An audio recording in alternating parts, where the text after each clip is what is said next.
show my face, but it's okay too. I'm not.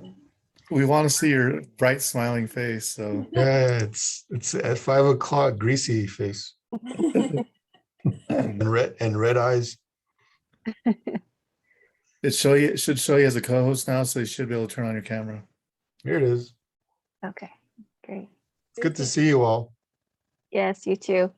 We were just kind of just discussing a little bit about your, not discussing, but just kind of considering about what should we do for this meeting, because there's a number of members that won't be able to attend this evening. They're tending to what they need to do for their families right now, because some sorry, I'm checking my text messages coming in. Some are needed to tend to some family emergencies and personal things. So just depending on how many of us log on, we may not have quorum. So it's just kind of deciding what we want to do for this time. If we want to hang out and just update each other, or if we should go ahead and cancel and proceed with a possible December meeting. So it'll be up to Denise, you, Lorenzo, and I to kind of decide what we want to do tonight. I think Kim Benali hadn't planned to come on till, I think she was coming from another appointment till about 5:30, and then we may have oh, never mind, there's Kim. Hi, Kim. Hello, sorry, I was running to my computer as fast as I can. No, you're good. No, you're good. You're totally fine. So, can I ask a question? Were our two guests that are here, was the plan for them to make a presentation?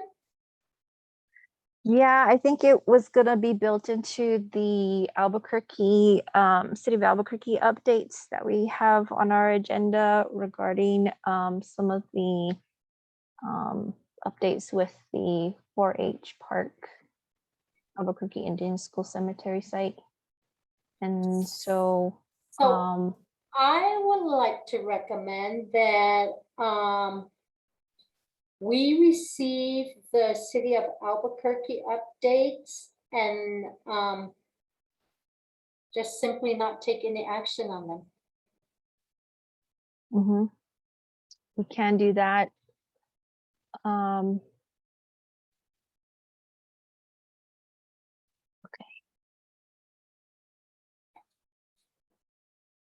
Yeah, I'm in agreement. I know Terry's here, so any updates is always helpful. So I think they provide us sort of a whole comprehensive look into different activities, or there's different updates in the community. And I do think that too much time will go by if we table them to December.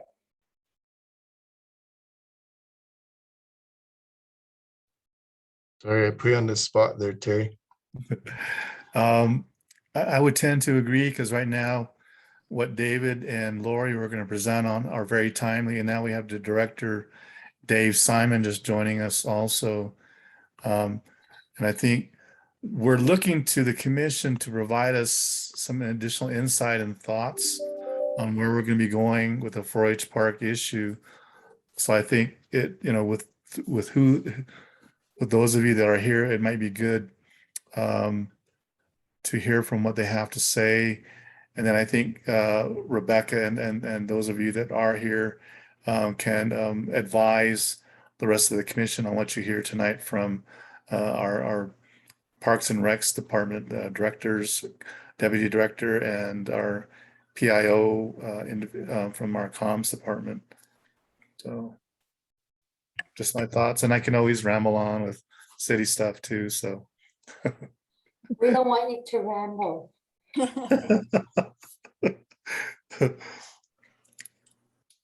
But it's up to you guys. On what you decide.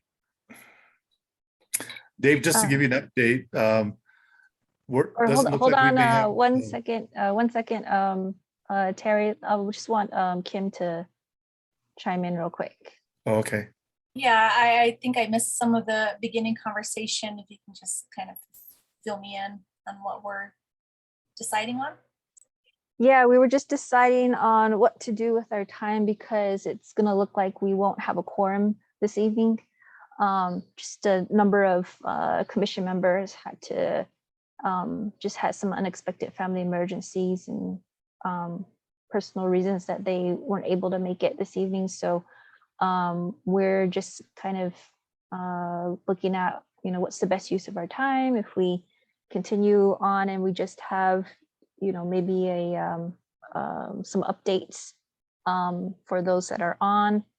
We won't be able to make any motions or start any action items, but or cancel this meeting and try to keep and aim for the December meeting.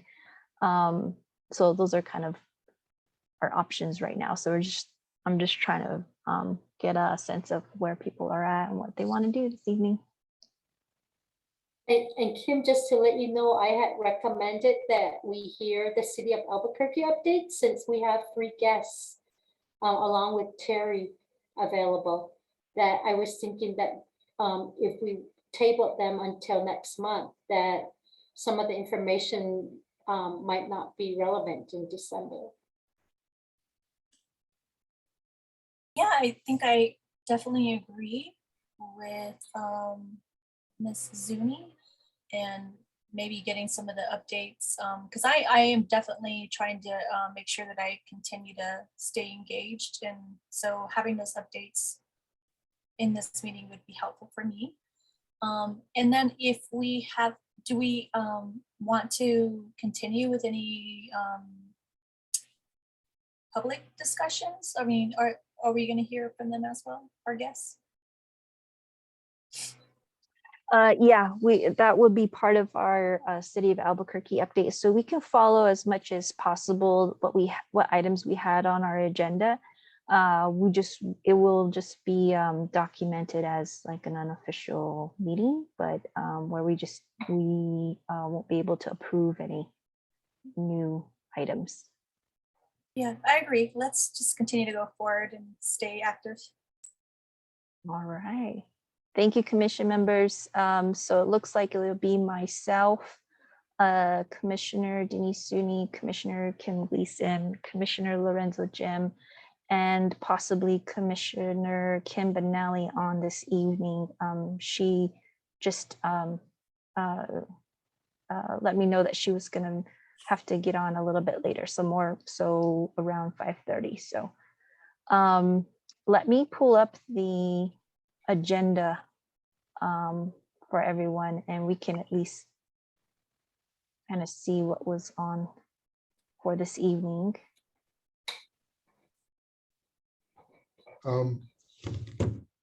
Madam Chair, just as a recommendation, or would it be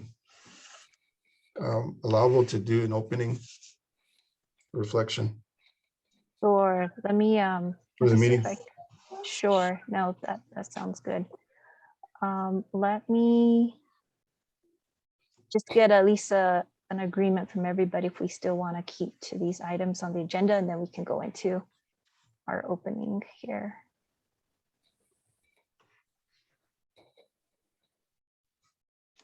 Give me a minute.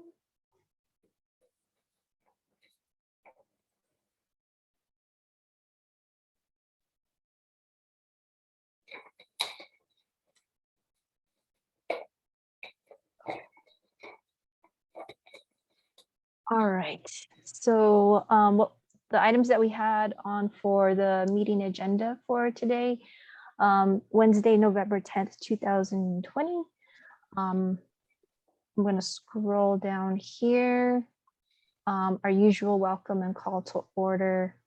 We won't be able to approve the meeting agenda today, as well as the meeting minutes for October 13th, but everyone should have received it through email, so we can postpone or table those to December meeting. We do not have a guest presenter this evening, and usually we go and just check into public comments, which is something we can still do. If there's anyone on the call here, we can invite them for public comment. Here, I think if that's something that we still want to keep, was a discussion at least of the recommendations for City of Albuquerque Tribal Stakeholders Meeting that Terry Salone could provide updates on. And then going into the City of Albuquerque updates, and this is where our guests, feel free to provide any updates to the commission members that are here.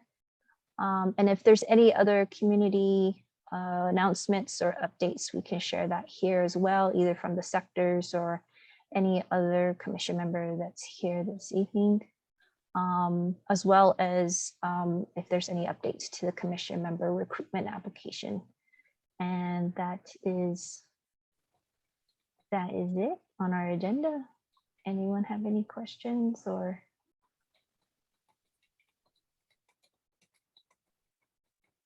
This is Kim.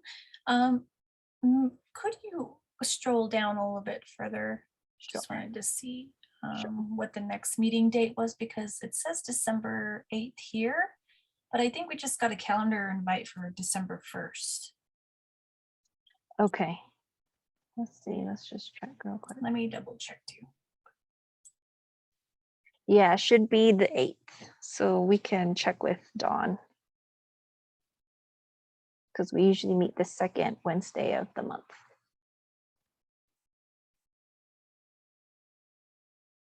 Any other questions?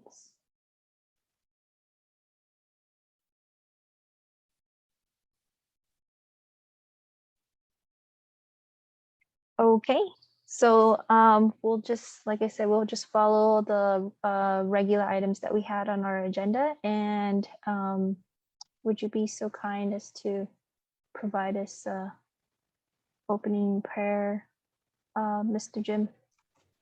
Yes, thank you.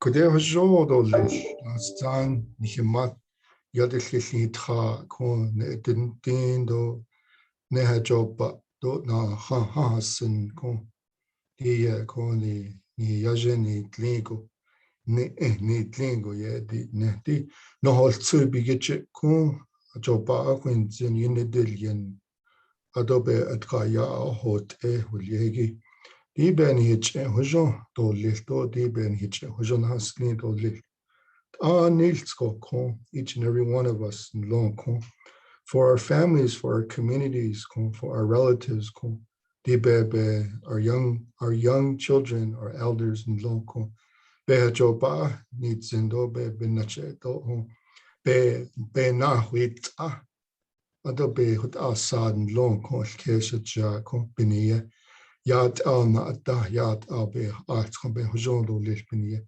di shin ben hiç hojon hasni dolil di ben hiç hojon dolil di be yad al be nasko ohot dolil alt khode be da digiç ben hiç hojon hasni hojon hasli hojon hasli hojon hasli hojon hasli.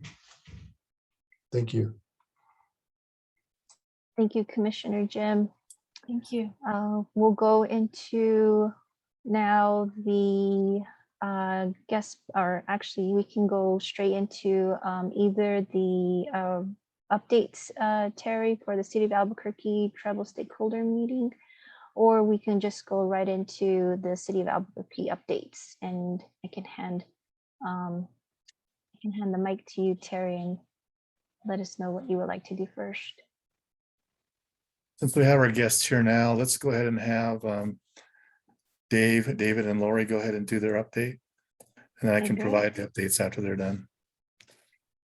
Great, and if you could just take a moment to introduce yourselves to commission members who might be meeting you for the first time. Really appreciate it. I will do that, and I'll have all of our staff introduce themselves first before we get started. So, good evening, Madam Chair and members of the commission. I'm Dave Simon. I'm your Director of the City Parks and Recreation Department. And let's see, we also have here David Flores. David. Good evening, Madam Chair, members of the commission. My name is David Flores, Deputy Director of Parks and Recreation Department. And Lori Firor. Good evening, Madam Chair and members of the commission. I'm Laurie Firor. I'm the Division Manager for the Strategic Planning and Design Division for the Parks and Recreation Department. Thank you. Welcome. Thank you. So we are very excited to be, working with our Office of Equity Inclusion and our Native American liaison professionals, also on this project at 4-H Park, or what is now known as 4-H Park. Also, we know and carry a very solemn responsibility working on this project that all of us are well aware of. I think all three of us as leadership in our department have had numerous myriad experiences working with tribes and pueblos, in my case, all across the country and including here in the Southwest. And David and Lori have, similar experiences. So I think we're, deeply aware of the significance of what we're now engaged in, and want to make sure that the city's actions result in healing and result in education and benefits, not only respect, not only for the past, but benefits going forward for present and future generations as best we can with what's a very, very difficult situation, and frankly, one of the most unpleasant periods of history in our federal Indian policy. So at any rate, I think the update that Mr. Sloan, Terry, kind of wanted to make sure the commission heard from, because we certainly appreciate all the attention and input that the commission has already given to this issue, and we know that will continue, and look forward to also all of that and the partnership here too with the commission. But we want to just update you on, I think, kind of two major progress points, maybe since the last time staff reported to you. And so the first, I think you were kind of aware of, is that as it relates to the management of the park itself, one of the most important first steps we needed to do was to separate sensitive area of the park from the rest of the park, and start treating it much differently. In fact, going back to probably how it was treated 30 or 40 years ago. And that's been done through the sort of demarcation of an area of the park that we've separated and signed as sensitive. This is a temporary kind of demarcation in the sense that we've used temporary materials, but we know over the long term that'll be permanent, and we'll hopefully use materials and approaches that are appropriate for the setting and aesthetically more pleasing than plastic fence that we have up there now. But it does happen to be orange, which matches up at least with the primary color for these very long overdue efforts to recognize the legacy of the Indian boarding school experience and to address long overdue issues there. So, and then again, we're changing how we, what we do in that sensitive area of the park and how we manage it to try to be more respectful, of what it is. Then one of the other most important things that I think everybody has wanted is more information on what is actually there, due to the passage of time and a couple of, events that are unfortunate that resulted in the loss of records and things like that. Not a lot is known about the details of what we know to have been a burial ground in the area. So people have asked a lot of questions about what is there, and and we've embarked with the partnership of Terry and his colleagues to try to get as much information as we can, and that's a historical research endeavor that's taking us into many directions, including backtracking to BIA records and museum records and other, try to find information wherever we can. And that part is ongoing. Because if we can recreate some knowledge of who was laid to rest in that area, I think that will be very, very important. And we're going to try, but we're only partway through that process. The other very important part is to try to understand, what is the most sensitive part of this land space. And we wanted to do that in a non-invasive, respectful way as best we could. And so, we have kind of devolved to technological, our top choice for doing that from a technology standpoint is to use non-invasive ground radar, to survey beneath the surface of the park. And that's very, very important to kind of try to delineate, where important things are under the surface. And we have engaged, very, very experienced group that is quite familiar with working in these types of sensitive situations.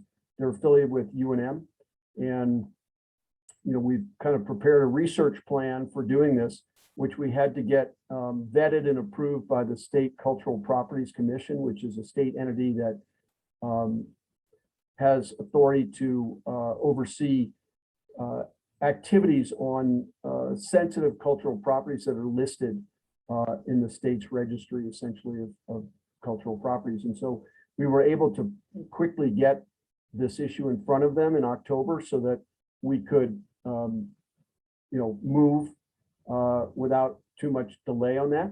So the research design is kind of prepped. We've gone over that with OEI and we've matched the research design up against what we call state-of-the-art protocols for working in a sensitive area that has a sacred significance to Native peoples.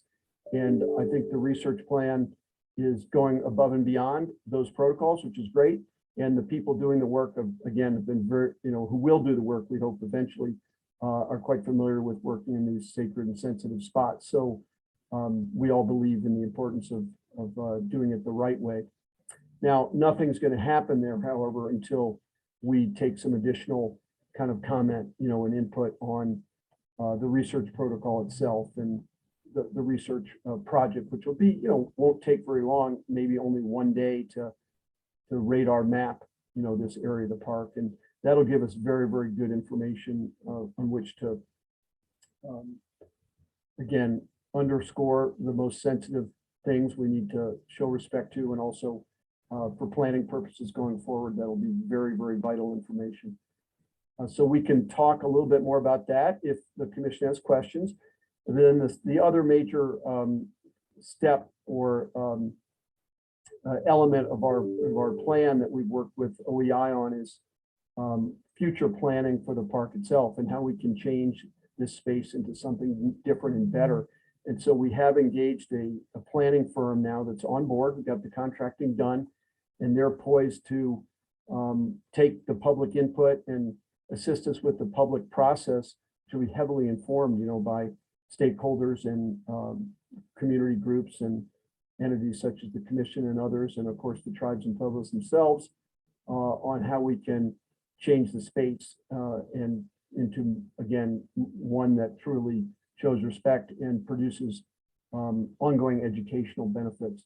So that process will also, I think, begin this fall shortly, maybe even as soon as early December. I mean, we've already brought the firm on board, so they're prepping and doing some of the background work they need to familiarize themselves with the park and the history and all that, and kind of get their embrace the project some.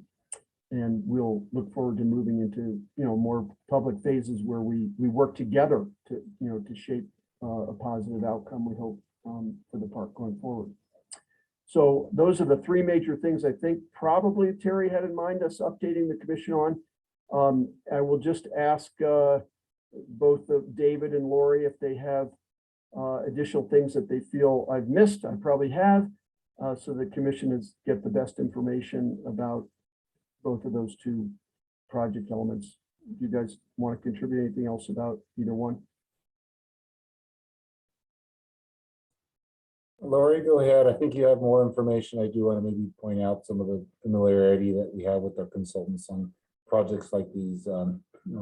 Mentioned folks that Leanne, but in particular Matt Schmader. So and that experience and record that I think Lori you might have in front of you. So yeah, Dave is very thorough in this, and we've been thinking a lot about this process and this project. So there's not much I can fill in, but maybe Lori, who is absolutely a great asset to the team here for managing this. I'll defer to you, Lori.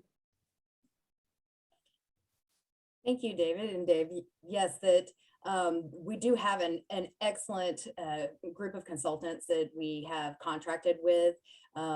As Dave Simon mentioned, that the association with UNM, we have Rio Grande Consulting, which is led by Dr. Matt Schmader, he actually was the archaeologist for the city of Albuquerque for, gosh, decades, till he retired a few years back. And he has extensive experience studying archaeological sites, including those within tribal communities, and is very sensitive to that. That he has a sub-consultant, Jenny Sturm, on board, which she is also a PhD with extensive experience working with tribal communities and in tribal burial sites. She has over 2 decades of experience in that realm. And then we have Consensus Planning, who is a planning and landscape architecture firm based out of Albuquerque. And they have worked with, I believe, with all of the 19 tribes across New Mexico and other tribes across the Southwest, doing various projects in their 30 years of being established here in the Southwest. They have extensive experience, all 3 components of the consulting agencies that we have included. And so they have experience also facilitating programs. So as we move forward with our stakeholder meetings, that they will be able to help with those, facilitating those meetings for the fact-finding, vision setting, and strategic planning that is planned for January, potentially, if that moves forward as planned. So we have a really strong group with a lot of experience, and they will move forward with the utmost respect, as they should, in this project. And I know that they share in that we're all just truly honored to be a part of this, as much as it is very sad that we're having to do this project. It is an opportunity that we're thankful to be a part of, and appreciate your trust, and as we move forward and how we can work together as a team. But I don't know if y'all have any questions about the ground penetrating radar. I can share my screen because we had Dr. Jenny Sturm put together a 1-pager on the ground penetrating radar that might help to explain that process, that it is a non-invasive process, that, as Jenny described it, as it kind of looks like she's mowing the lawn when she's out there, because nothing does penetrate the ground. It's just her rolling a machine across the ground with a survey wheel and an antenna that detects the soil density and finds the features that are buried below the surface. So if you'd like me to share that, I can on the screen, or I can email that to y'all later if you, or both, whichever you prefer. Terry, did we cover the subjects you felt the commission needed to hear the updates on? Oh, Terry, you're on mute. Yes, great job, Dave and team. It might be important for you guys to just quickly see what Lori has to show you on the ground penetrating radar side, just so you get an idea real quick. So if you could, Lori, show us that piece. Sure, I'd be happy to.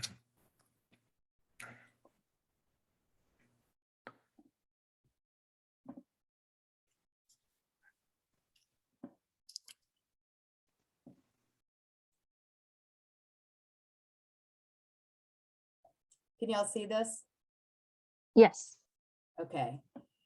So it's just a very brief analysis, and that's as to, or identification of how that analysis of the ground penetrating radar works. And so as you can see, this is essentially the machinery here that looks like a little push mower, and it's a quiet system. It's non-invasive.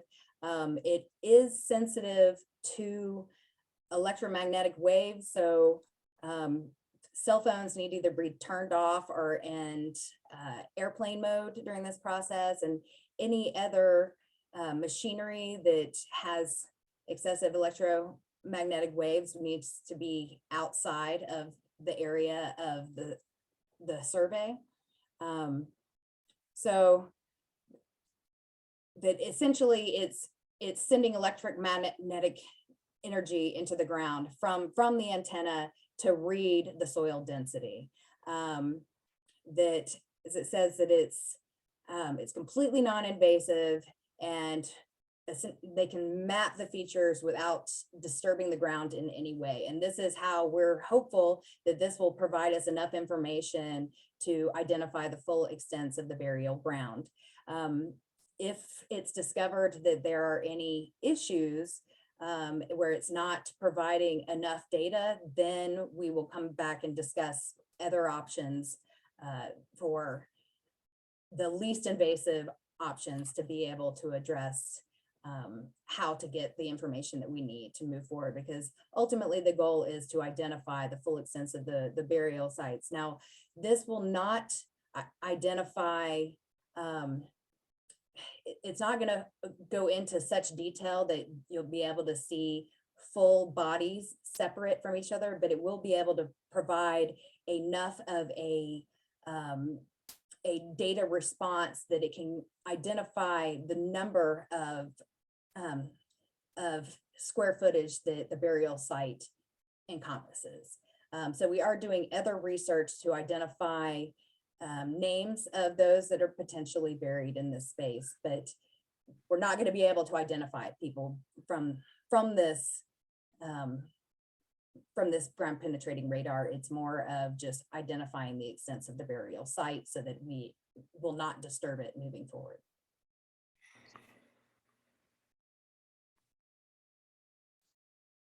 And as Dr. Sturm writes at the end of this, it's truly considered the gold standard for locating burials, because it's very highly sensitive to identify the scope of the space with minimal intrusion. Does that help to clarify? Do you have any further questions? Maybe I could respond to. No, I think maybe we can open it up a little bit to commission members if they have any questions thus far of the information that's been shared. And thank you so much for providing that. That does help a lot. I think for me, at least, my first question is, you mentioned the extensive consulting team that you have, which sounds really good. It sounds like a lot of thought was put into the consultants' backgrounds and experience, and especially their experience working with tribes and in similar situations, similar sensitive situations like this that we're facing right now. I was wondering to what extent are the consultants, if there's any individuals that are part of those teams that are Native themselves, and if not, will it be consideration to include individuals that might have, just a better sense of either kind of the cultural backgrounds, or maybe even a way of helping to support or assist the consultants that are currently part of the team in, making some of the decisions, considering that it is involving Native people or persons, that may be buried there at the site. And then my other question was in regards to the planning or the plan going forward. I think there was something that you mentioned, Mr. Simon, that there may be an opportunity for some input or feedback into that plan, and just wondering about, what your process is for, vetting individuals, or how you're going to be reaching out to individuals to respond or provide input to that plan. Because I think always our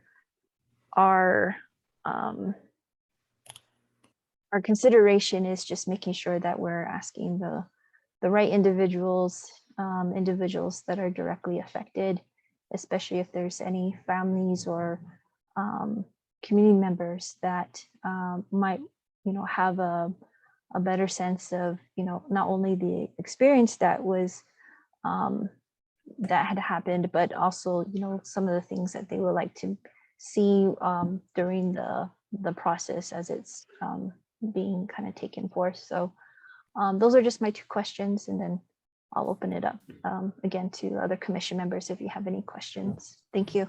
Madam Chair, those are both excellent questions, and so we'll take them in the order you asked. So first of all, believe it or not, this kind of very extensive and sophisticated research can be completed with a team of 2 people.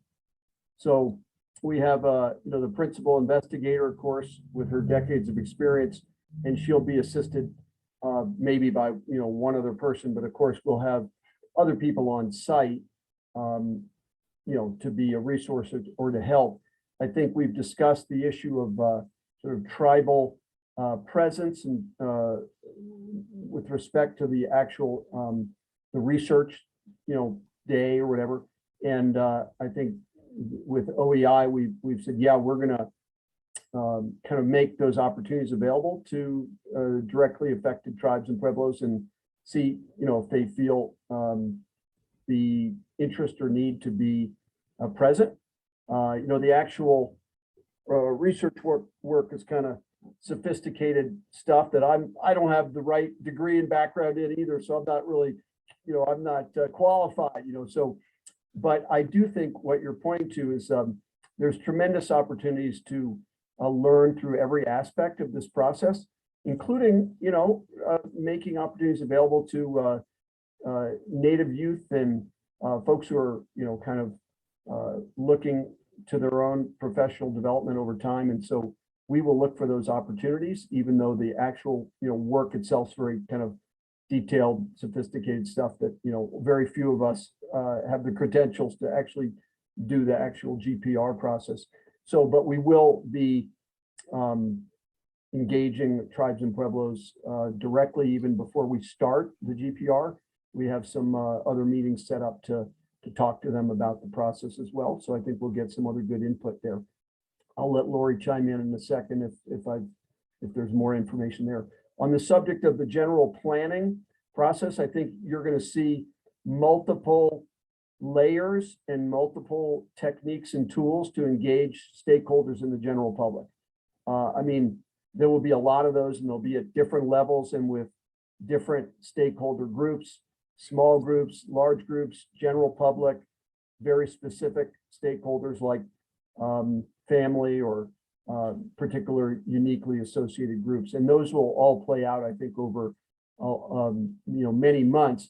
The engagement plan and that aspect of input and consultation, we're working on that plan with the Office of Equity Inclusion and the Native American liaisons themselves. So they're just, I think we envision starting that process in late November, but it will play out over many months, and we'll have, I think, Native American stakeholders at the, head of the class, so to speak, for the engagement and input process. But we'll do as many of the styles and types of engagement as we need to get the kind of public input to inform the process. Anything else, Lori, on the research of the planning? I think that you did an excellent job, Dave, covering what we're intending here. That I think that just to add to that is that, we are quite cognizant of the sensitivity of this project, and we are quite respectful of it, and as are our consultants. And we most definitely want to be working with the tribal communities to the full extent possible to make sure that voices are heard so that we move forward in an appropriate and most respectful way. That involving those communities is foremost in that process to collaborate and communicate together. And as Dave mentioned earlier, that an educational and interpretive component is part of our goal in this process, that we want to make sure that we're creating a space that's that educates the folks currently and in the future of how of what happened here and how we can respectfully move forward in this process and work together as a community from all different backgrounds, but most importantly, respecting the families that their ancestors are buried at this site. So very much look forward to working with you all and the folks that you designate would be beneficial in this process. Great, thank you. Any other commission members have questions they would like to share? And just wanted to recognize Commissioner Kim Benali's on the meeting right now too. So I just wanted to thank you very much for attending this meeting and providing us with the information and undertaking the work that you have undertaken. And it really sounds like you have responded to the needs and the requests of the Indigenous community that came out of the, I guess it was the planning sessions. So I just wanted to thank you for all the effort you've taken to come up with this plan. And we hope to see further reports. And we'd like to see continue hearing updates on, where you are on the plan. And it'd be nice to, maybe receive monthly reports. But we'd also like to hear if you need any type of assistance from the commission. Please let Terry or Don know. Thank Great. you. Thank you, and thank you for that offer.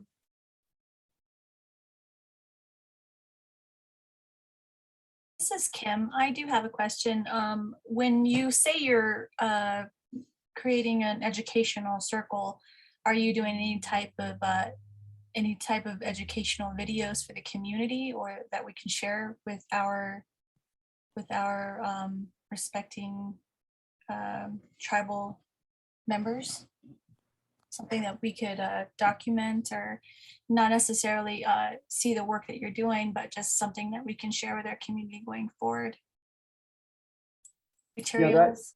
That's a great question. We haven't so much been focusing yet on educational materials, Commissioner Gleason, because we know what we don't know is, far greater than what we do know about some of the important things about the site.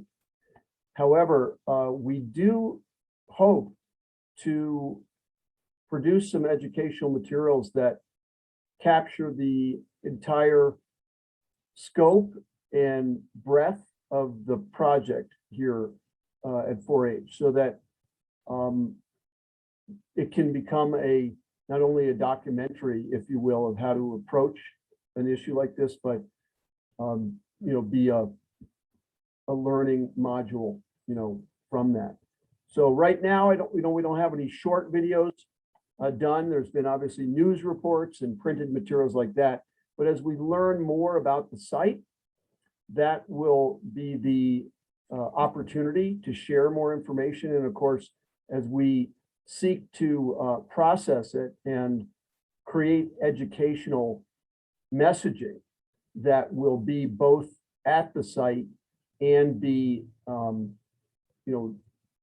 distributed widely, through online and other methods.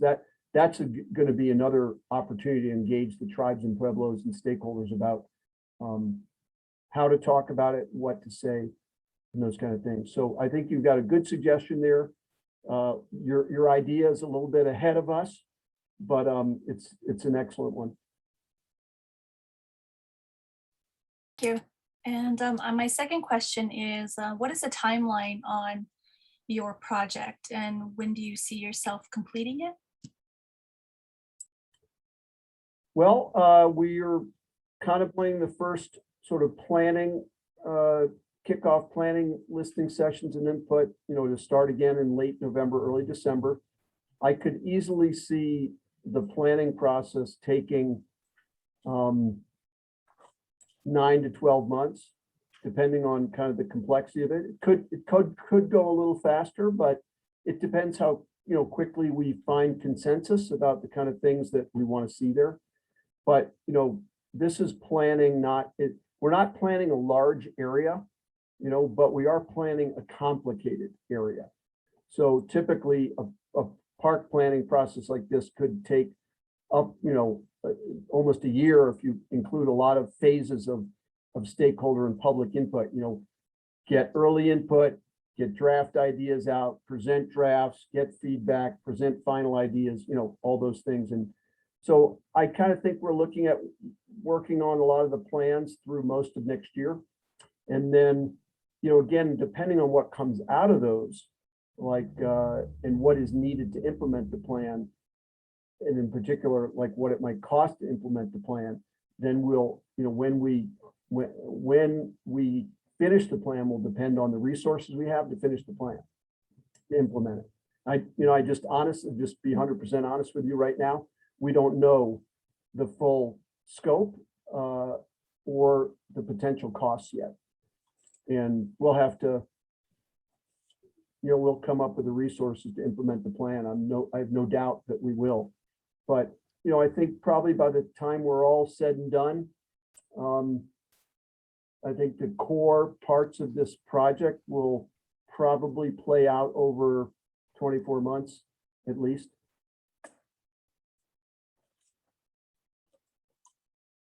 I want to see things done. I'm eager to see good things done, right? I'm also want to balance that with the importance of being careful and, about how we move and how fast we move. No, that's really great to hear, because we want to at least try with as much information that we have, with the resources that we have, to not rush something like this, and in our rushing overlook anything.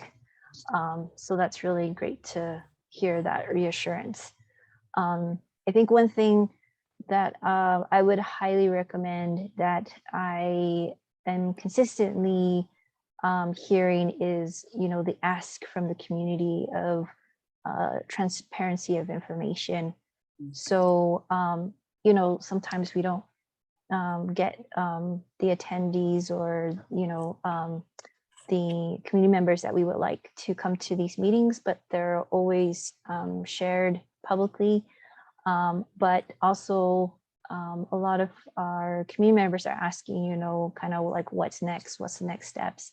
Not necessarily looking for that, but just, again, just that reassurance that something is going to happen, that it's not being forgotten. So the one pager that you have here would be really useful for, community members to have access to, be able to read it, knowing who the consultants are, knowing maybe a little bit background of their work, just those types of, transparency efforts to keep the community abreast of kind of, where are we at? We're looking at this diligently. We're taking, these steps, in mind of what was, shared from the stakeholder meetings thus far. And I think, just providing as much as that as possible to the public will really be beneficial. And then, of course, these opportunities where they can actually engage in those discussions and updates are always going to be, I think, really crucial to what really is going to guide you in your next step going forward. Because we're only a small piece of that conversation. We would like to have the majority of the decisions and recommendations come from tribes. I think that's really important. And then also, the people that it directly impacted. I think that was one of the sounding recommendations, is that it really needs to be centered around the people that it's most impacted. And yes, it's probably impacted. I have not met, one person that boarding schools has not, a Native person that it hasn't impacted. And as young as I am, I consider myself still a young person. I really have to look to the generation that, were directly impacted. And some of the individuals are elderly, they're older, and, what efforts are we making to include them, and not make the decisions really for them, but include them and do it with them. So any efforts in kind of those understandings are really appreciated. And we continue to provide as much as we can in our capacity as the commission to do that. And I'm pretty sure other commission members that weren't able to attend this evening will also have some input to the information that was provided today, as well as recommendations for individuals that we look to for, expertise, and have done community work of this sensitivity. So any individual recommendations that, if you would need that in the future, I'm sure this commission can provide a list. Any other questions? Thank you, Rebecca. I just wanted to respond to that. If you don't mind that I did go through the historic preservation program at the University of New Mexico, and during that time, I had I was quite fortunate to get to know Dr. Ted Hohola, and so when this project came up, I immediately called Ted, and we've had multiple conversations about this project, and he shared with me that he did do interviews with some of the survivors of the space back in the early aughts, I think it was.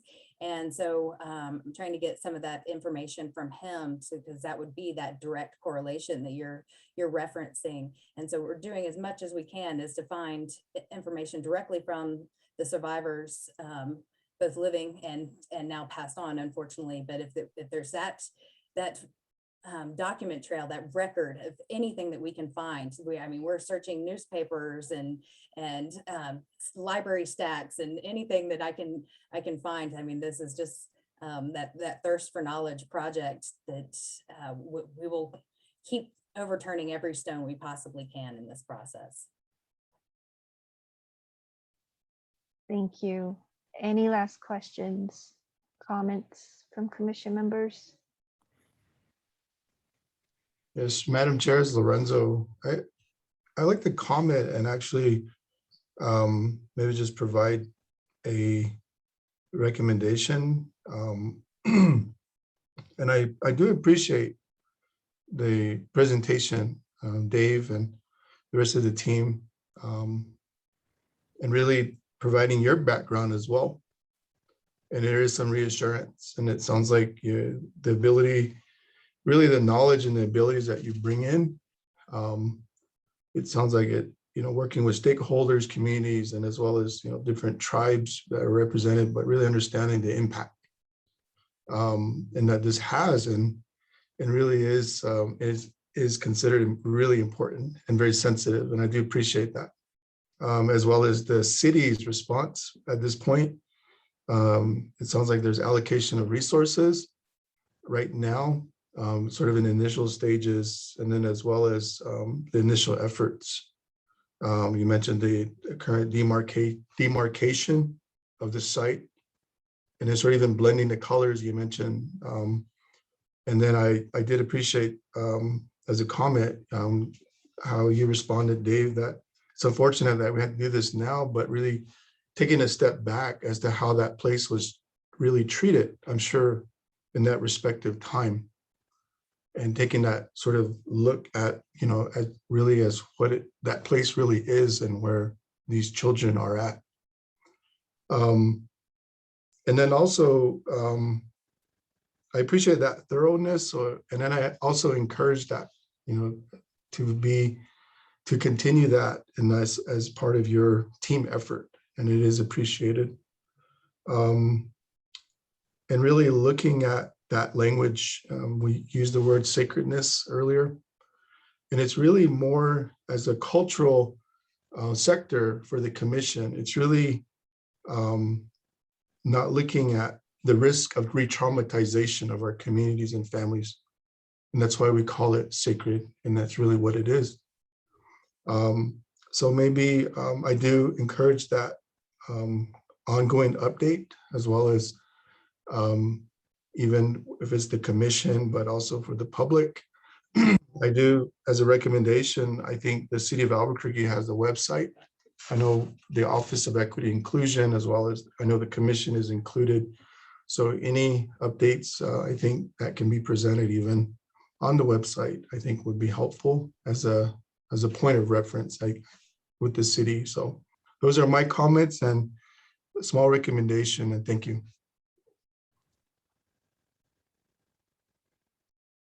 Thank you, Commissioner Jim. Any other questions, comments, commission members?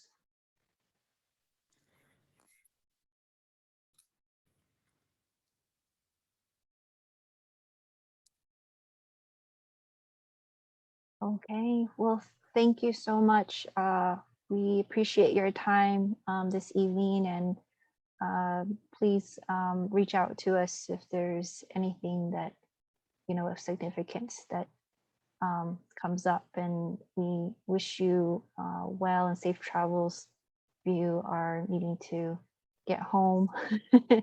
And, just really ask you to continue to, I think, be brave and courageous, because there will be hard decisions ahead. We will have to come to face with our history. And I think that's part of the healing process, is seeking to understand truth and looking at a way where we can find reconciliation, like, Mr. Jim said, in that trauma, because it lives, it's still living through the descendants of Native people today. And it's not just, these issues, but kind of overlaps into other issues as well. So we just continue to ask you to do the good work and involve and share the information with the community. So thank you very much. Thank you, and I'm sure we'll be seeing a lot of you, and that will be a good thing.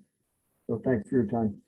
Thank Madam you. Chair, quickly before they leave, if they are leaving, I just wanted to commend Director Simon, Deputy Director Dave Flores, and Lori on their work that they're doing for us and with us. And they have been working closely with Don and I since the very beginning, June 29th, when it first all happened. And I've been very impressed by their ability to seek and understand and get knowledge and educate themselves on these issues that are sacred to us and are very delicate in nature.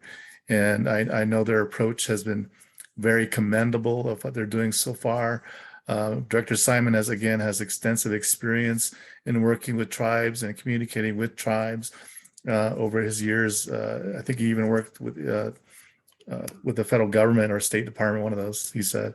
But again, I really have the utmost confidence in this group to help us get to that where we want to get, and getting to that ultimate reconciliation, healing that we're going to find in time, and we'll get it done right. I know we will.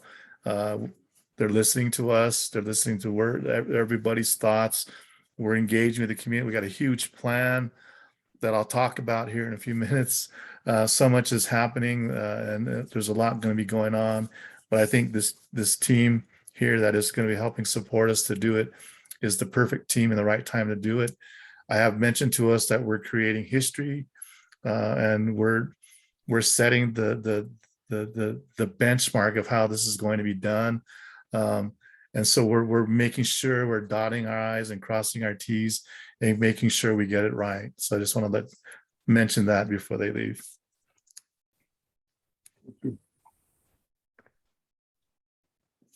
Thank you, Terry. Thank you. All right, we'll go into a continuation of City of Albuquerque updates, and I'll hand it back over to you, Terry. All righty. So kind of to follow up on some of the questions that were asked real quickly, we are in, we will be engaging either a spiritual leader or a cultural advisor to help us at the we had thought about it, but also we got some advice from Navajo Nation President Jonathan Nez. He sent us a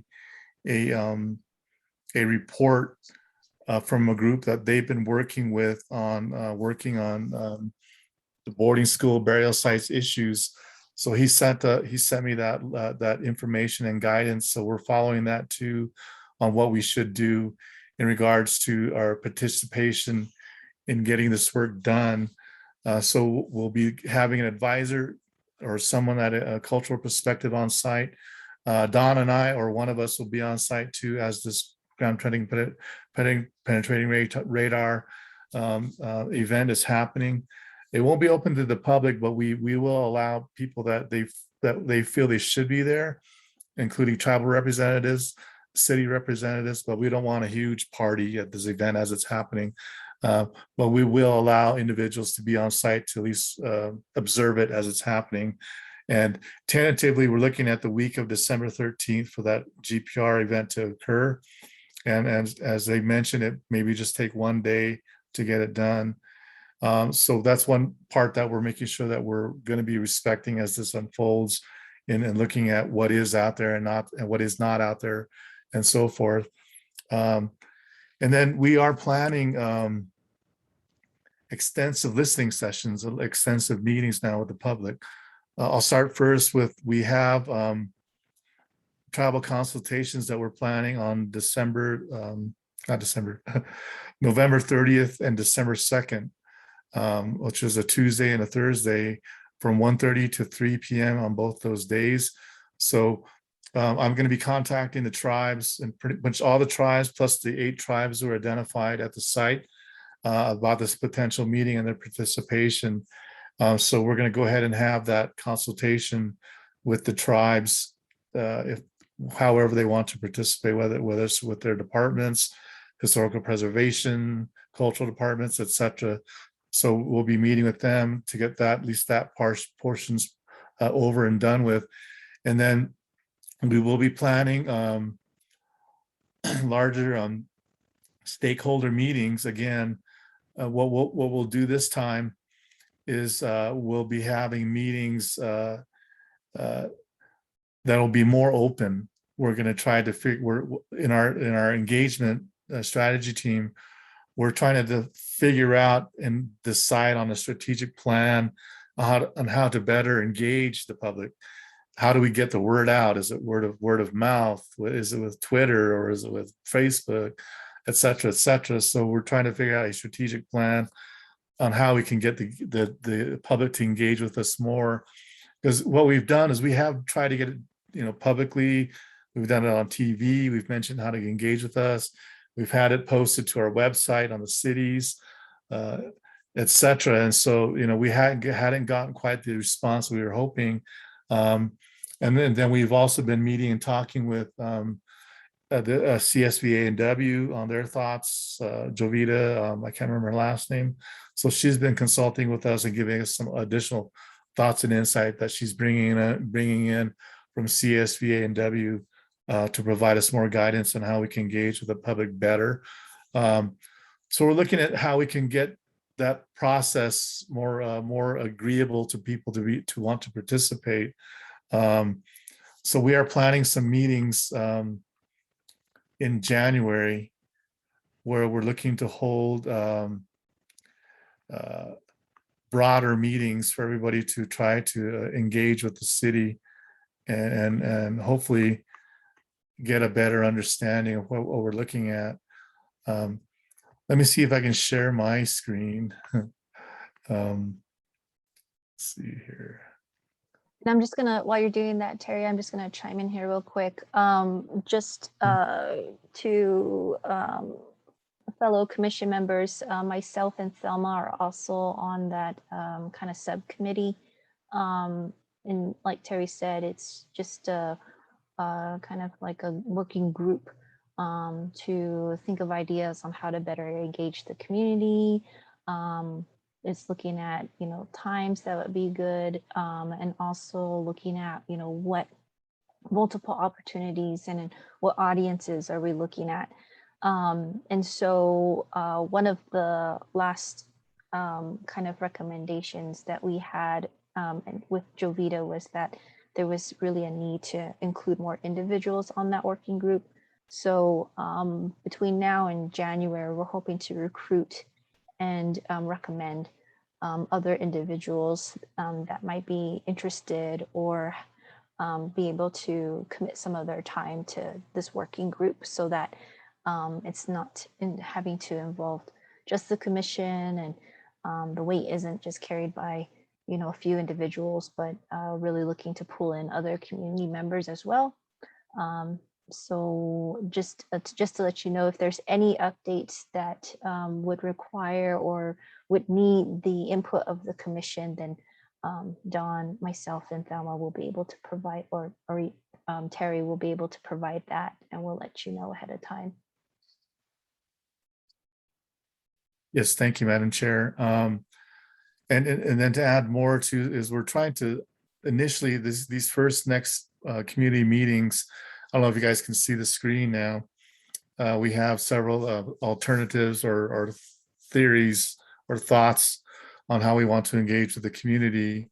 And so what we're wanting to do with the first meeting with the community is kind of going to be a fact-finding meeting, and then engagement with the public.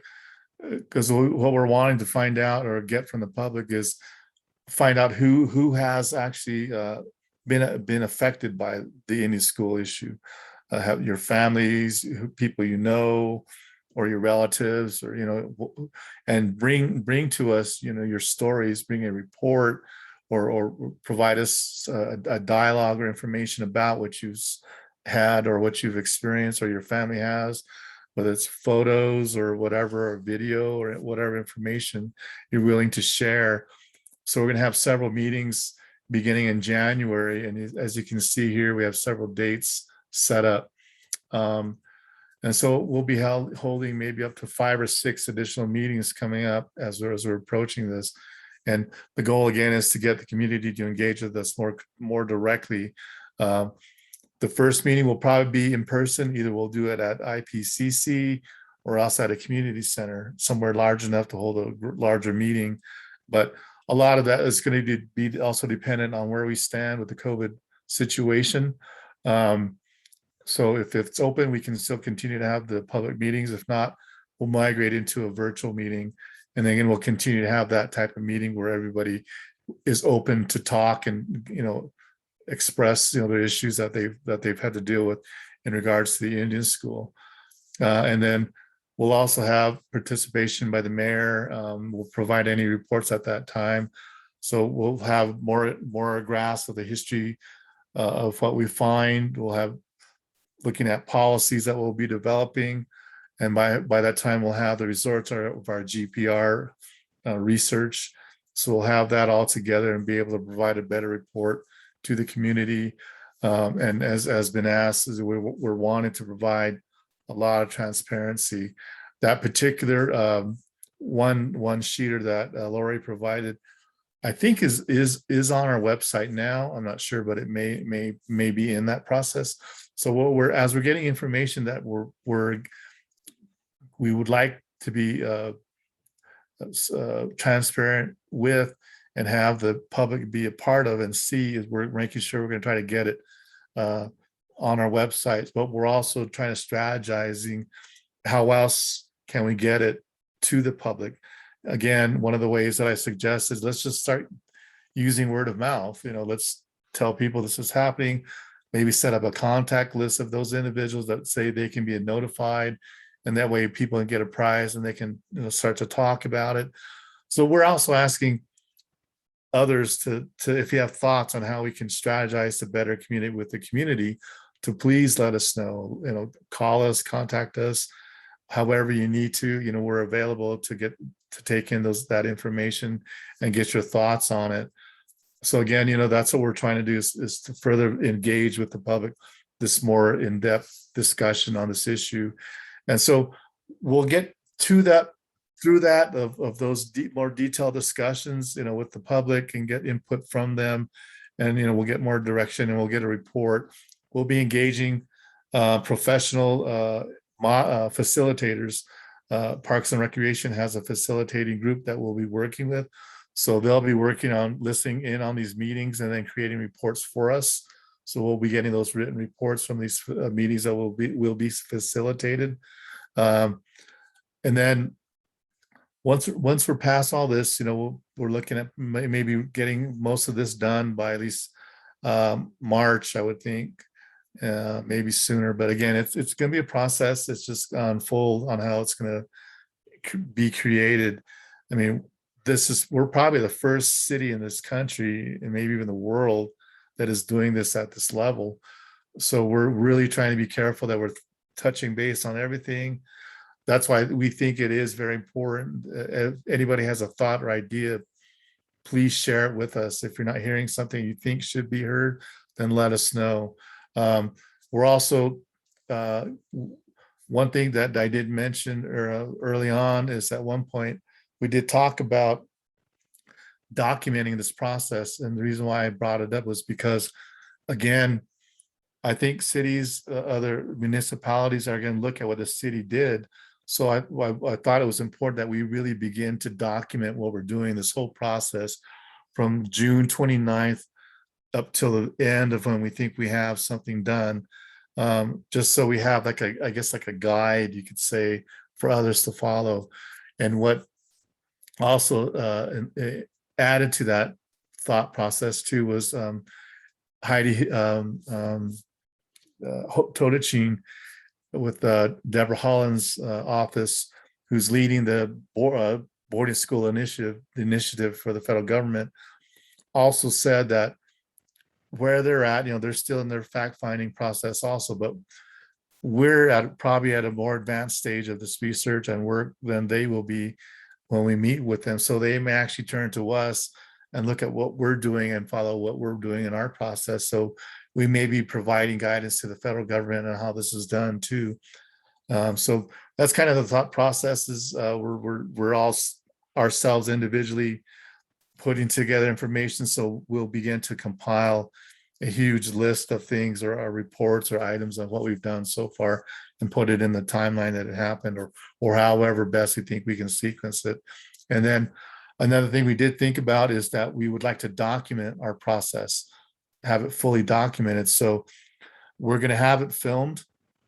We're going to have either the city's Gov TV department can provide us filming of what we're doing and kind of document the process, like the GPR, maybe some of the meetings, etc. So we're wanting to document the process with film. I'm going to be looking into seeing if we can find a film documentation company or a film that can document the process. So I'll be looking into, because I'm on board with Silver Bullet Productions, and we're a documentary company too ourselves. So maybe it's something our board may be interested in too to assist with. But I'll be asking questions because we have a board meeting tomorrow night of our board on this idea. And so I'll be looking more deeper into looking for a firm or a film company that can document for us this process as we go through it, all the way into next year or the year after, however long it takes, because we would like to create this educational piece that, like was mentioned by Kim, that we can have available for others to see and others to experience what we went through, what we did, and making sure that we did do it right. Director Simon, Director Flores brought up too that we want to make sure we have those educational pieces. One of the things that Director Simon brought up too early on was, we can create a good education process for others to look at down the road. We can provide it to APS, to technical schools, or any group that wants to see it. The tribes, they can see it. And so anybody that wants to be a part of this and be a part of this whole process is welcome to do that. Of course, there's limitations. We have limitations that we can only do so much with the city. We're now looking at getting additional financial help. So we're possibly going to be getting some additional financial resource to pay for some of this, pay for the documentary film, maybe paying for some of the work we're going to be doing on site. And then ultimately the recreation and redevelopment of the park itself, maybe the building of a little museum of some sort, or whatever we think, whatever is determined to be appropriate. So Don received a call today from a group that is willing to provide us some financial assistance. So we'll be looking at the depth of how they want to be involved, what their ask is going to be, and then any other limitations we may have. So we're beginning to get, people are finding out more so as we're getting into this of what we're doing, and they want to help. So we'll be looking at, finding financial support on the work we are doing. And that's because the city's resources are limited. They're not as broad as people might think. And so that's kind of it in a short, semi-quick nutshell. And then, of course, thank you to Director Simon, Deputy Director Flores, and I got Lori's title wrong, and I'm glad she corrected that on her end as a manager. And so I'm glad they were able to present to you guys tonight to provide more in-depth information on what we are doing. And again, we have thought of this a lot. We have vetted a lot of information, a lot of things, and we were meeting weekly, sometimes twice a week, and early on. And so we've really vetted it. We've provided guidance on what we thought we should do from the Native American Indigenous people's perspective. And we've got input from other Native Indigenous peoples. Of course, we got information and into ideas and perspective from this commission on what we should do. And we're still looking for more, whatever you guys can think of, provide us additional thoughts, a report, of course, advise the mayor, and, you're always welcome to talk with city councilors. So as we progress in these meetings, we'll also be advising our city councilors, if we're holding a meeting in their district, that this meeting is occurring, you're welcome to attend or participate or be a part of it if you'd like. So again, we're trying to create a more welcome space to do this work, and hopefully we can accomplish that. So any questions? Thank you, Terry. I'm gonna ask Mr. Commissioner Jim if he has any, because he'll need to leave in a couple minutes. No, I just appreciate the office, Native American Affairs, and really providing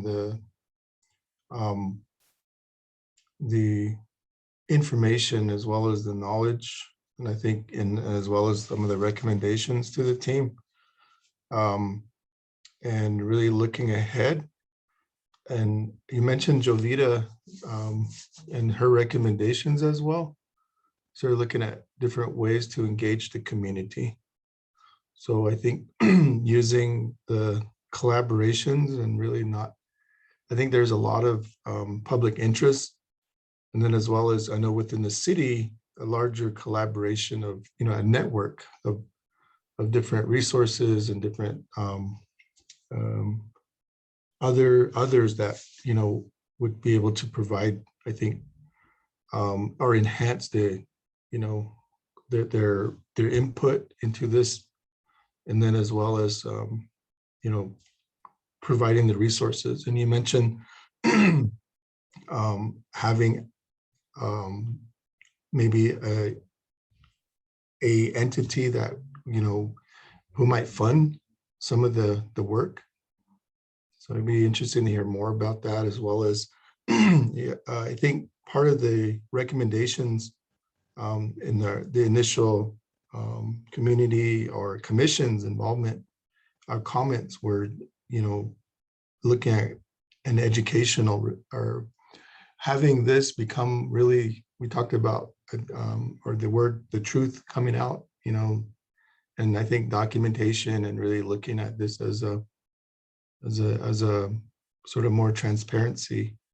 You mentioned maybe filming and as well as creating sort of a documentary of it, I think is a step.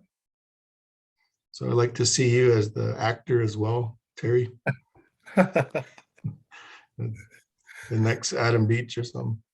I was gonna say Conroy Chino to do the voiceover.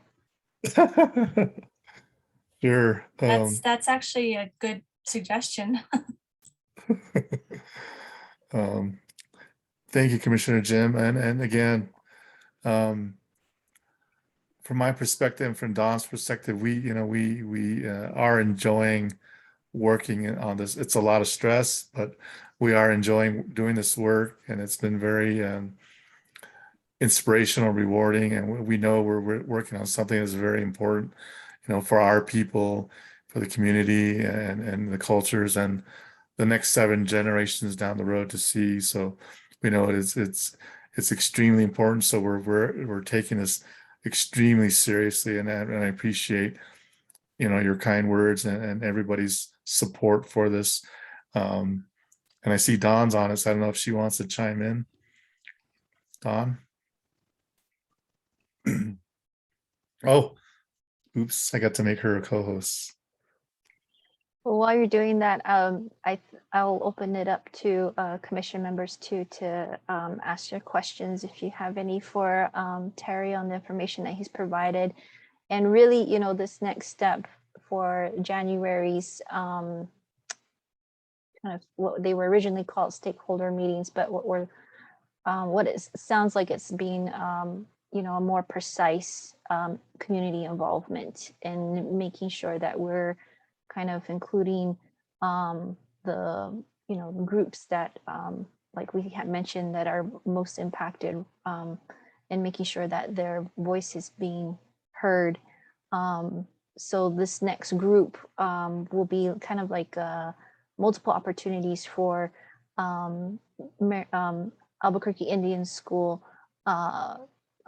individuals that might have attended. So they'll be looked to this commission to try and share that information with communities and the tribes to, kind of ask, is there anyone that's willing to share their story? If they're descendants of individuals that went to AIS, are they willing to share, information or story on behalf of maybe individuals that are no longer with us? And because that is going into a very specific group, and because we, like, Commissioner Jim said that, we always have to be mindful of, the bringing to surface the trauma, that there's some sort of plan in place to support those individuals that do come forth with some sort of mental health support, some sort of, if it's using resources in Albuquerque. I know, Commissioner Jim, you have some really great resources in providing community members with traditional healing. Really look at, making sure that once that process, they enter into that process, we're not just kind of leaving them and sending them on their way, that we're really holding space for them to be able to help them process that as well. So much like, we're asking individuals to begin to talk about, any type of traumatic experience, or even if it isn't traumatic, that we're also holding space for that to celebrate, their continued life or life that has ended. We're seeking those ways to help the community through all of this as well. So, it'd be great to see that as a plan as well, that's happening in tandem while those community sessions are happening.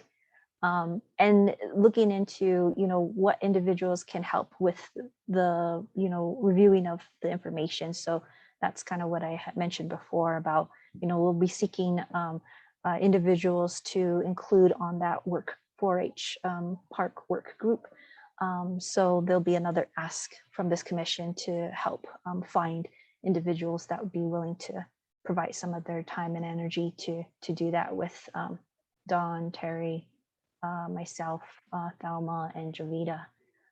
So just additional information. But is there any questions from any of the commission members that are on still for Terry or Dawn?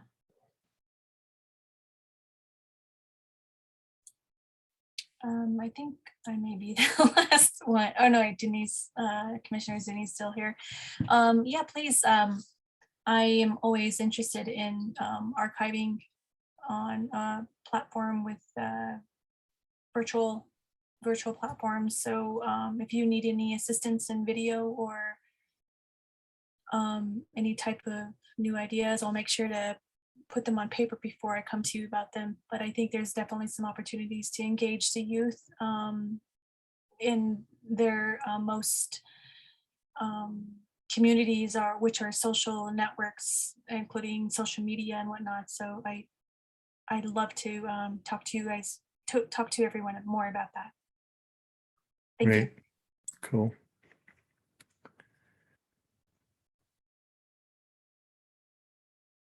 Anyone else? I have one question, or I don't know if it's a question or a recommendation. I wanted to know if there will be, or if there's a plan to conduct outreach to communities outside of Albuquerque. And the only reason why I ask is because I have my mom and my uncle who attended Albuquerque Indian School, and they've never lived in Albuquerque except for the time that they were attending the school. And my uncle didn't even attend the Indian school. He stayed in the dorms and attended Del Norte High. That's a good question, because we did talk about today going out and meeting at the tribes if necessary, the local tribes or maybe the tribes in the state. Director Simon and I had initially talked about if the tribes wanted us to go to them and meet with them on the reservations to go do that. So we were going to offer that. So that is still something we can and would like to do if necessary, is to go on site and then meet with whoever's there.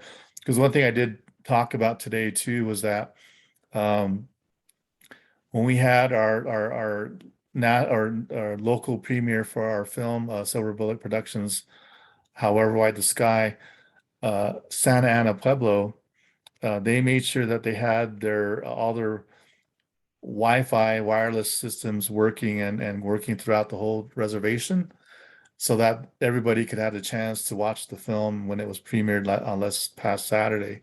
So an idea I had is that if we needed to go to the communities to have these listening sessions, we could transmit it over the internet as necessary, so that community, if they can't or do not want to come to the community center to talk or listen to us, they could at least chime in and listen to it on their television sets, and then they can ask questions too at the same time while we're there. So that was one way we could engage, as in person, but also virtually at the same time when it's occurring. So that's another idea we had. But anybody's welcome. Again, like I said, come in and talk with us, or else if necessary, we're willing to make a trip to go talk with them. So I'm wondering, Dawn, if that's another kind of soliciting question we need to add when the ask does go out. We're hoping to kind of collect just initial information from individuals, but maybe that's an additional question. Maybe it's asking if you if maybe our boarding school experience isn't directly related to AIS, are you would you be willing to come forth about any experience, whether it was at the boarding school or if it was in relation to another one. So it's been interesting to kind of find like the layers that are within just this one I think issue, but also the vastness of what those experiences were. And it would be great to kind of hopefully see, if there are other things that kind of help to piece the whole picture together and give a really good, look at, how far reaching was this? But yeah, you bring up a good point, Kim, and maybe that's something we can take back to the work group. Dawn. Yeah, my mom actually attended the Albuquerque Indian School here when she was in high school. So I actually know a relative as well that attended.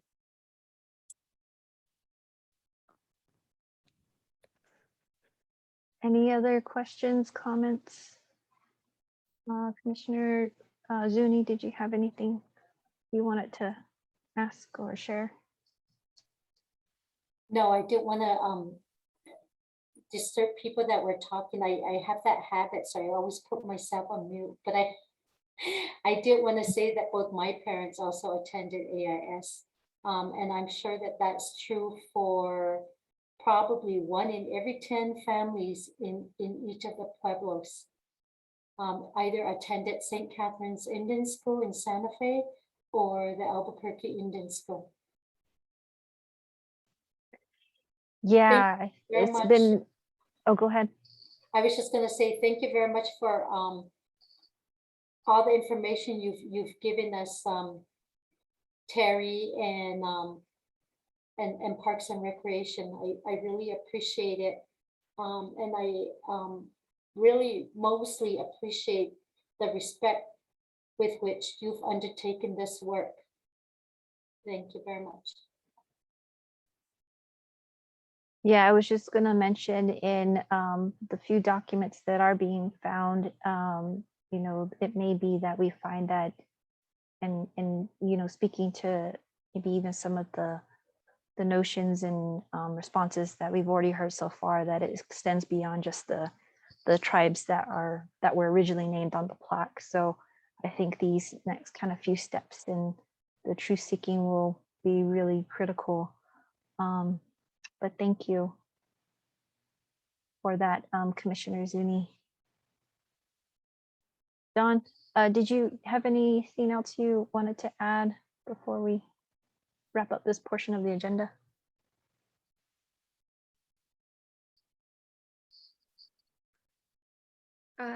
No, not at this time. Maybe the last thing we could consider is just like how to get this information to be posted on the website so that if people want to participate in subcommittees or planning work groups or things like that, they'll be able to do that. But yeah, we haven't figured out the comms plan yet in terms of public relations or communications.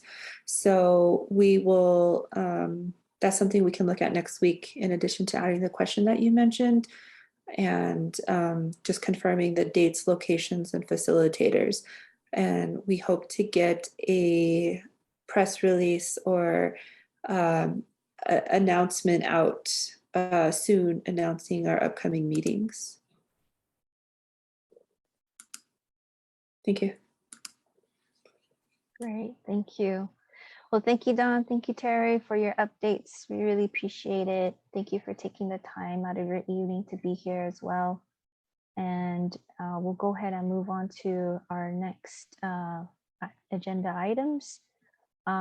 Here we just have a moment to, thank you. We'll have check in if there was any public comments that were submitted, Terry. I've not received any. I haven't received any too, so we'll move on. Updates by commission sectors or any other updates that commission members would like to share at this time. And I do have one. This Saturday is the event, the life celebration event with the city and APS, and flyer has gone out that can be shared, and just asking everybody to share it widely. It's been really interesting to just see how the APS Native youth have been a part of that process and been able to contribute their ideas and see those manifest into what will, I think, will be a really great event and turnout. what they are asking for is donations, and asking if commission members can provide any, or not donations, door prizes. And if you can bring them to the event on Saturday, or if there's anything that you would like to contribute, even if it's your time for a little bit. I think they're still looking for a few volunteers. You can go to the event and you can see what the activities are. But if we can, if any of us can try to provide some door prizes for their event, they would be greatly appreciated. So I think Lorenzo shared the flyer with everyone, but I'll go ahead and follow up with the commission members about the event ask for the door prizes. And if you have any questions, just feel free to reach out to Don or I. We're Don, I, and I think Terry, we're on the planning committee for that event. So just let us know what you would like to do. And I don't know, Don, did they specify what they're looking for as far as door prizes?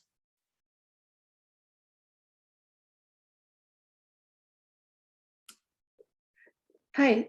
No, I don't think they specified what they're looking for. If we had vendors, the request from them was to donate an item if they're selling. So I think something along the same level.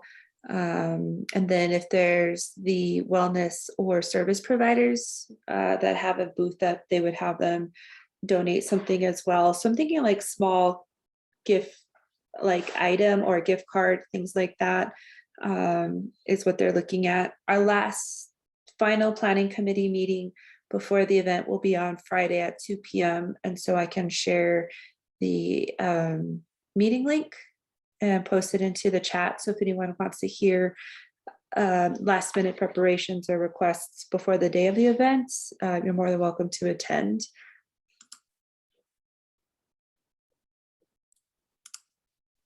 All right, and I don't have any other updates. Just want to open it up for any other commission members. See if you have any announcements or sector updates.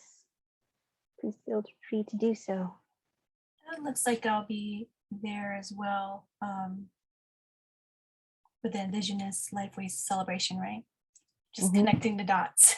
Yeah. Because Native Women Lead actually just let me know that that's something that we should definitely be at. So I'll make sure to see you all there. Great. Any other updates? Sector updates in general? Yes, I think I do just have one update. I did contact the representative I was speaking to about for Santa Ana. Is it Santa Ana? Yeah, it was the Pueblo Santa Ana that I was reaching out to. So he's gonna see what he can do on his end to reach out to the tribal members, but he's not sure if he's gonna be able to get through to them as well. Mainly the same circles that we need to contact is what he recommended. So we'll try to keep moving forward with that. Great. And what Commissioner Kim Gleason is talking about is the subcommittee that her, myself, and Dr. Lee are part of. We were able to meet, was it last week? Regarding about kind of strategizing different ways to reach out or inform tribes regarding the vacant positions. And we just started kind of asking community members if there were, other ways that we should be looking at in reaching out or providing the information about what the commission is and the roles. And you just reminded me of that too. I was able to speak to the individual that we identified, Stephanie posted about for the Pueblo Sandia on, kind of their process. And she said, a direct, sometimes even a direct communication from a representative on behalf of the mayor is usually useful. So it's just kind of nice to be able to get in perspective from community members about, what they feel like might be appropriate, or what some of the opportunities might be coming up that administration might be able to better respond to. So it's been interesting. So Dawn, I see your hand up. Do you want to chime in? Yes, thank you. So I apologize for also coming in late, and I'm not too sure if this was covered already in terms of recruitment on boards and commissions. And so today, the City Council did meet on the Environmental Planning Committee, and we had a Native American applicant that applied for the position and was not confirmed or denied appointment, and received very intense questions through City Council. And so one of the questions I had would be if the commission would be open to how do we support applicants on other committees, or support City Council with decisions like this. And so I feel like, if she gets appointed and confirmed, she would be the first Indigenous person to ever sit on this committee. And I think this is, even though it's not a commission directly, I know the conversations did expand to other boards and commissions in the city. So part of the plan was, how do we recruit not only for this board, but other boards and committees and commissions. But in addition to that is strategies to support those who do run for it, or to kind of support their position, or to provide additional information for council, or to prep individuals to entering civic engagement in pieces like that. So I know we're including tribal appointments in the conversation, but I just wanted to make space and kind of point this out as a conversation that we look into, is the confirmation process for other boards and commissions can be intense and intensive. So just wanted to kind of put that on everyone's radar as maybe a future conversations, especially for the recruitment subcommittee as well. Yeah, thank you. I think, I think that's one of our strategies in our strategic plan. Our overall strategic plan is looking at how we can further support Native individuals on other boards and commissions, how we can make those, that push or that support for them to be able to do so. So we can put that discussion further on the next agenda for December. Maybe before then, send out some information to the whole commission to review or kind of look at, depending on what the, really what the outcome is going to look like. So the next city, since they deferred to the next meeting, that meeting is scheduled for December 15th. So maybe we can even invite her to kind of come on board, or I don't know what strategies or support we would have, if any, but just sitting in on the city council meeting, I felt like there has to be a way for community to support those who apply for boards and commissions. And then if there is, how do we approach that, or how we as a community encourage and support applicants like that in that position. thank you. Any other updates? Sector updates? I just wanted to let everybody know that I was also in communication with Fort Lewis College in Durango, Colorado, and they're also doing some recognition with Indian burial sites in their community as well. And I did want to maybe bring her on as a guest to our meetings down the line when we have an idea of what we're doing here in Albuquerque, because it's just connecting the communities. Durango's not too far away. It's actually 3.5 hours. And so what we're doing here is just as it's inspiring to them as well. So I did let her know that we should all just sit down and talk more about it here. What we're doing here in New Mexico is pretty important to them there as well, since they don't have enough people who are, it's more, the Native American community is more a minority in Durango, from what I've noticed. So they're just trying to reach out to other commissions that will, for seeking some advice and some inspiration as well. Great, thank you, Kim.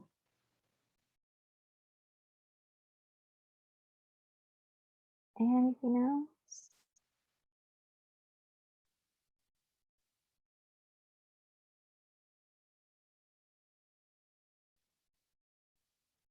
Last call. Did, Madam Chair, did Dawn mention the event this weekend? Yeah, I brought it up, and it looks like Oh, yeah, that's right. Commissioner Jim shared the flyer. Yeah, we'll be sending it out, and just I'll be making another email to just ask commission members if they can provide any door prizes for the event, and to also if they have time to attend. And just to let you guys know, tomorrow we have a UNM Native Alumni Association annual speaker event. That's going to be an online series featuring Dr. Missy Begay. And we're featuring her as our panelist for the Native American Heritage Month. In case you all are interested, I'll go ahead and share that information with you as well. Great, thank you. Yes, I see your comment.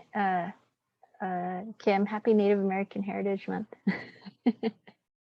There's a lot of events going on virtual and in person, so really encourage everyone to participate as much as you're able to, even if it's just one thing.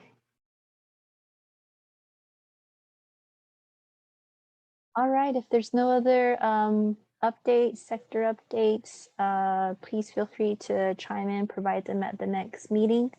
It's really good to hear, what everybody's kind of working on and some of the things that we're considering, taking action on, and just really thank you for your time and effort every month. The next meeting, and we just wanted to confirm this with you, Dawn, we have on the calendar is December 8th at 5 p.m. But some of us, I think, noticed we got an invite for December 1st.